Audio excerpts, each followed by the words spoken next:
Police Regional Office 7 Director mando sa kapolisan sa reyon pagukod gyud sa mga high value target kung mga dagkong drug personalities o robbery groups. Siluan Mirundina sa report. Alang kang PRO7 Director Chief Superintendent Patrocinio Comendador, natural lang nga reaksyon sa mga kabanay ang pagdapig sa dinakpan. Sa naitabo kang Teddy Cabriana alias Duroy, gibarugan man sa kaidsot nga nalakip kini sa ilang drugs watch list. Andam hinuon ang kapulisan pagtubag sa reklamo nga ipadangat sa mga kabanay. Ato na ipatanaw maong aligasyon, but nevertheless, big pushers or small pushers, a fair warning, no?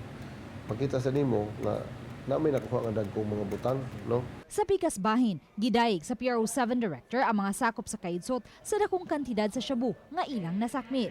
Gidasig ni Komendador ang kapulisan pagukod dili lang sa mga gagmayng drug pusher apan ilabi na ang gihulagway nga mga level 1 o level 2 drug pusher. Go for bigger targets, for famous targets.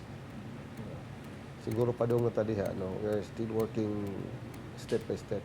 Kana mga known nga pangalan. Luan Mirundina, Balitang Bisdak.